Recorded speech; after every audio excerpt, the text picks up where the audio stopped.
Qué gusto volverles a ver. Mi nombre es Manuel Vivanco y soy uno de los predicadores y maestros de la Biblia de la Iglesia Bautista de Betlehem y de cualquier otro sitio o grupo o familia espiritual que nos llegue a invitar. Quisiera comentar con ustedes el tema de hoy. No sé si recuerden, pero en el Evangelio de Juan, en el capítulo 1, versículo 18, dice que a Dios nadie lo vio jamás. El unigénito Hijo que está en el seno del Padre, Él le ha dado a conocer.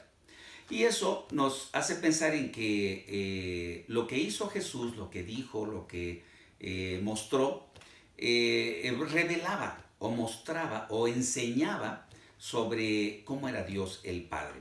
Quiero dirigirles a un pasaje en la Biblia y está en el Evangelio de San Juan. Si quieren buscar conmigo, estamos hablando de Juan capítulo 5, versículos 1 al 14.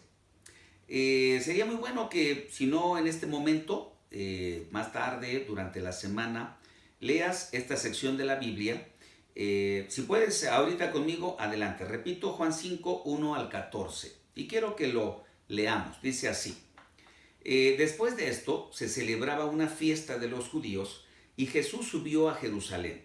Y hay en Jerusalén, junto a la puerta de las ovejas, un estanque que en hebreo se llama Betesda y que tiene 5 pórticos. En estos yacía una multitud de enfermos, ciegos, cojos y paralíticos que esperaban el movimiento del agua, porque un ángel del Señor descendía de vez en cuando al estanque y agitaba el agua. Y el primero que descendía al estanque después del movimiento del agua quedaba curado de cualquier enfermedad que tuviera. Y estaba allí un hombre que hacía 38 años que estaba enfermo. Cuando Jesús lo vio acostado allí y supo que ya llevaba mucho tiempo en aquella condición, le dijo: ¿Quieres ser sano? El enfermo le respondió: Señor, no tengo a nadie que me meta en el estanque cuando el agua es agitada, y mientras yo llego, otro baja antes que yo. Jesús le dijo: levántate, toma tu camilla y anda. Y al instante el hombre quedó sano y tomó su camilla y echó a andar. Y aquel día era día de reposo. Por eso los judíos decían al que fue sanado: es día de reposo y no te es permitido cargar tu camilla. Pero él les respondió: el mismo que me sanó me dijo: toma tu camilla y anda. Le preguntaron: ¿quién es el hombre que te dijo: toma tu camilla y anda? Pero el que había sido sanado no sabía quién era, porque Jesús sigilosamente se había apartado de la multitud que estaba en aquel lugar. Después de esto, Jesús lo halló en el templo y le dijo: mira, has sido sanado, no peques más para que no te suceda algo peor. En esta historia de la curación de un paralítico o de una persona lisiada, encontramos detalles muy ricos, muy abundantes. Hay enseñanzas inmensas en esta historia. Sin embargo, yo quiero centrarme en qué nos revela o nos muestra Jesús, qué aspectos de Dios el Padre están inmersos en el relato. Y bueno, repasando brevemente, encontramos que según esta historia, Jesús acudió a Jerusalén para una fiesta. Los judíos tienen varias fiestas, pero probablemente en las que se veían muy motivados a acudir a Jerusalén eran en una de estas tres: la Pascua, el Pentecostés o las enramadas. Una de estas seguramente era, era esa fiesta que se hace mención y que Jesús llega a Jerusalén. Visita este estanque y encuentra allí, era un estanque grande, y entonces se encuentra muchos enfermos esperando ese movimiento del agua, y entre ellos halla a este hombre que 38 años atrás había comenzado con su enfermedad. Intervienen ahí algunos, intervienen ellos en una conversación, es sanado el hombre y su vida naturalmente que es muy diferente a partir de este encuentro, a partir de esta encrucijada donde se encuentra con Jesús. La historia por demás es motivadora, ¿no es cierto? Nos inspira, nos empuja a creer, a añorar que buenas cosas sucedan en nuestra vida. Y yo te digo que por supuesto que pueden y van a suceder, porque así es el Dios de la Biblia. Pero ¿qué aspectos Jesús nos muestra de ese Dios, de Dios el Padre? Bueno, hay tres aspectos que nos muestra Jesús, que nos enseña, como les había mencionado, según Juan 1:18. Y el primer aspecto es que Jesús nos muestra la misericordia de Dios. Repito, Jesús nos muestra la misericordia de Dios. El estanque en el cual se lleva a cabo esta situación se llama Betesda. ¿Y qué significa ese estanque?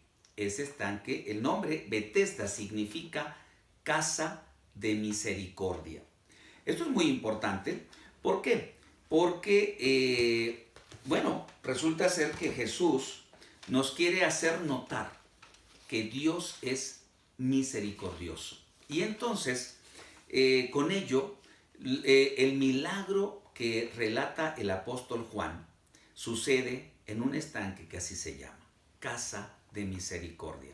Era un estanque muy grande.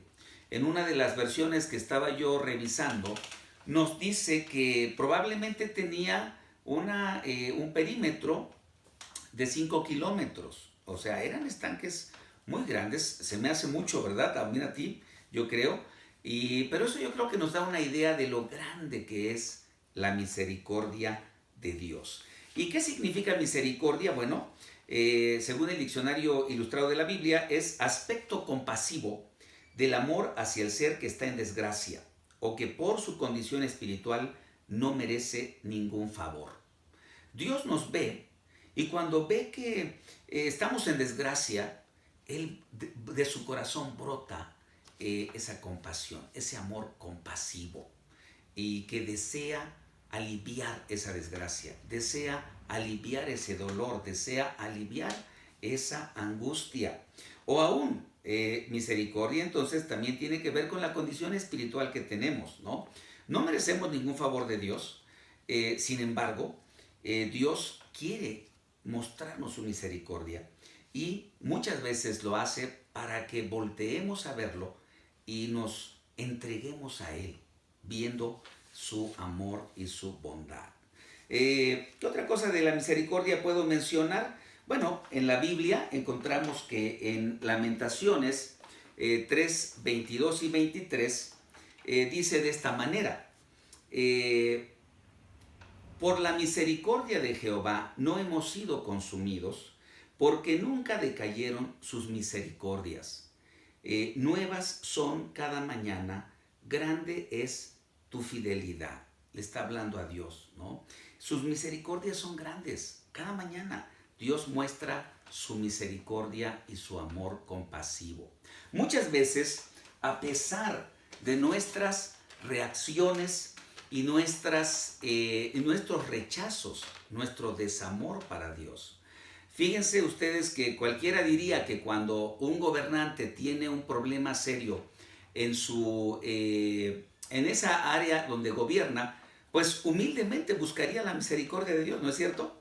Sin embargo, les cito las palabras del gobernador de Nueva York hace unas semanas. Él dijo lo siguiente en una entrevista a la televisión, todo el mundo lo oyó. Dijo, el número ha bajado, está hablando de los contagiados del COVID-19. Repito, el número ha bajado porque nosotros bajamos el número de casos. Dios no hizo eso, la fe no hizo eso, el destino no hizo eso. Mucho dolor y sufrimiento lo hicieron.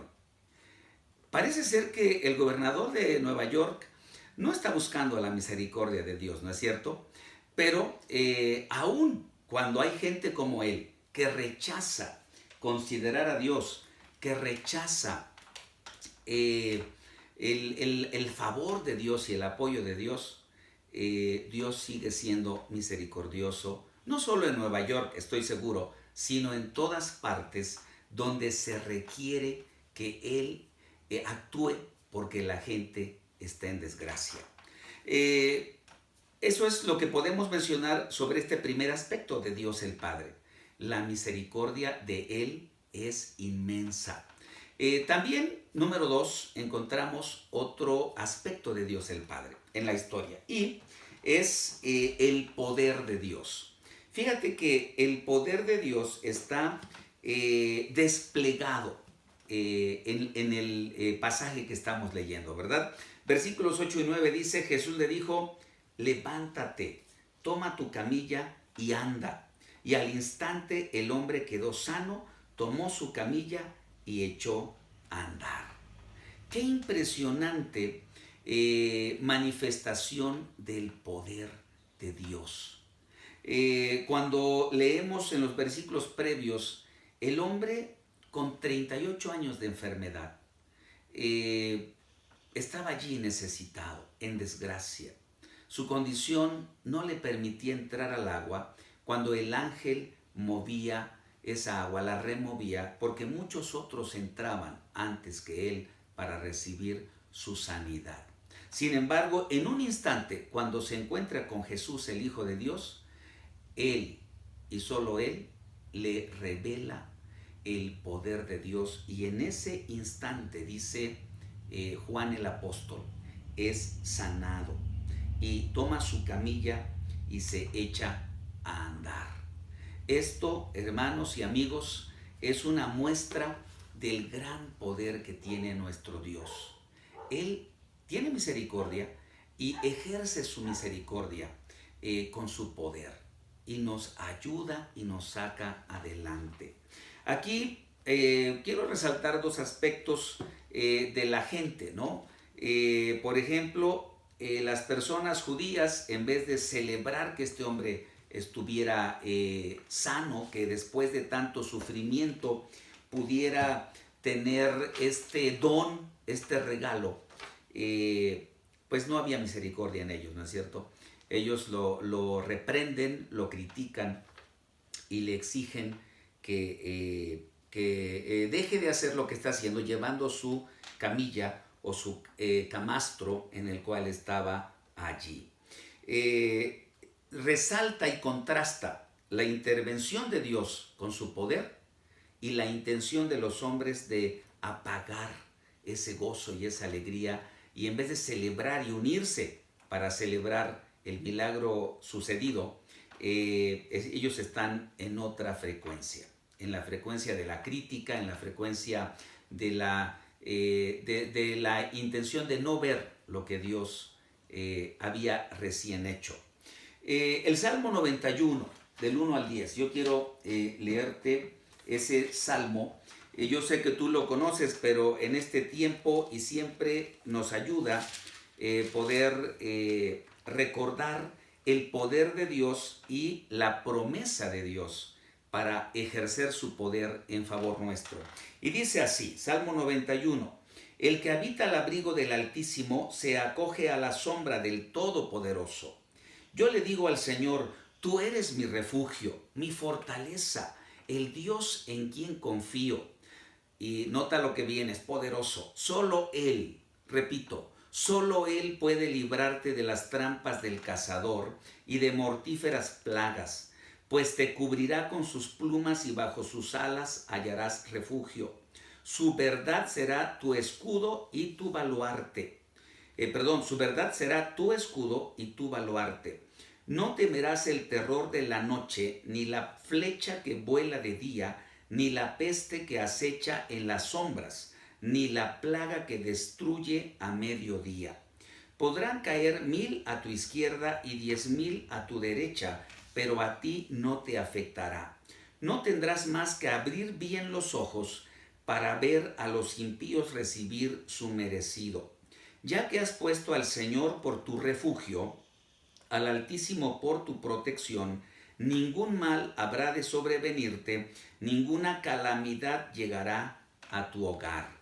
Qué poderoso es ese pasaje, porque Dios se presenta y a través del salmista nos escribe que si tú y yo consideramos su misericordia, también tenemos acceso a su poder y a su protección. A mí me anima, yo espero que tú cuando lo estás oyendo y cuando repases esta grabación, puedas una vez más llenarte de ánimo, porque el poder de Dios está allí para nosotros.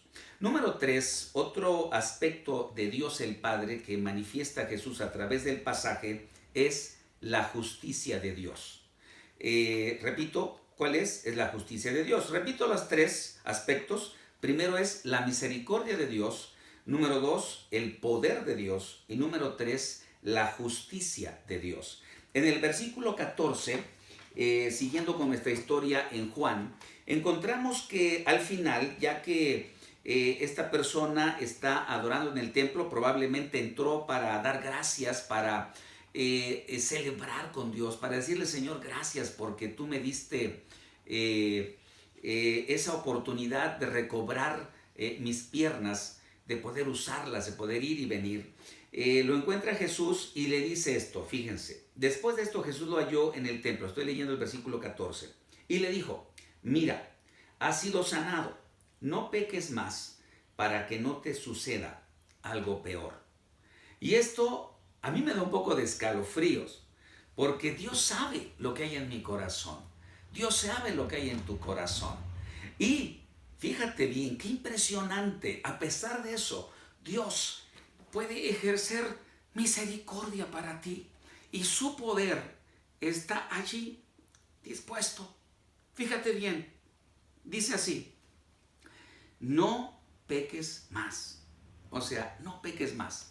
Dicho de otra manera, probablemente Jesús, seguramente Jesús, sabía que lo que había pasado con el hombre, la razón, la raíz de su enfermedad, había sido un pecado, una falta de él. Quizá una mala decisión, quizá perseguir egoístamente algo, pero aún así, Dios, a Jesús, conociendo el origen de esta situación, no lo desprecia, no lo limita, no lo rechaza, sino que le abre la puerta de misericordia, le deja experimentar su poder y al final, no como recriminación, no como señalamiento, sino más bien como una invitación de amigo, le dice: no peques más.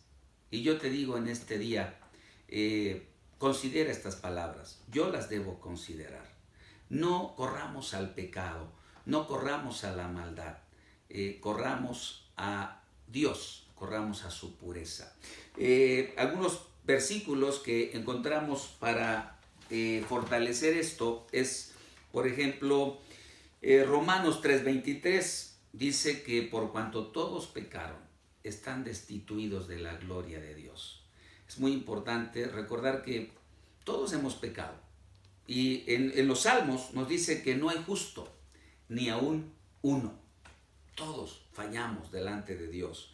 Entonces necesitamos que Dios nos revele su justicia. Pero fíjate cómo la justicia de Dios no es aquella en donde simplemente te declaran culpable. No. La justicia de Dios es: eres culpable, mereces castigo, pero yo, Dios, quiero proveerte de una oportunidad para que salgas de allí si tú quieres. Y te quiero leer, ya casi terminando, Romanos capítulo 5, versículos 7 al 11. Dice así, ponle mucha atención. Romanos 5, 7 al 11. Ahora bien, casi nadie se ofrecería a morir por una persona honrada, aunque tal vez alguien podría estar dispuesto a dar su vida por una persona extraordinariamente buena. Pero Dios, subraya eso, pero Dios mostró el gran amor que nos tiene al enviar a Cristo a morir por nosotros cuando todavía éramos pecadores. Entonces, ya que hemos sido hechos justos a los ojos de Dios por la sangre de Cristo, con toda seguridad Él nos salvará de la condenación de Dios. Pues, como nuestra amistad con Dios quedó restablecida por la muerte de su Hijo cuando todavía éramos sus enemigos, con toda seguridad seremos salvos por la vida de su Hijo. Así que ahora podemos alegrarnos por nuestra nueva y maravillosa relación con Dios, gracias a que nuestro Señor Jesucristo nos hizo amigos de Dios. Esa, hermanos, amigos y persona que me escuchas, es la justicia de Dios. No la que te señala y te dice por qué no puedes recibir lo bueno de Dios, sino aquella que te conduce al arrepentimiento, a encontrarte con Jesús, a recibir su perdón y a restablecer tu relación con Dios como un amigo. Es muy importante. Termino pues este tiempo y como conclusión quiero decirte lo siguiente. Hoy es un buen día para recibir de Dios por medio de Jesús su misericordia, su poder y su justicia. Y quizá tú estés pensando allí, ¿verdad?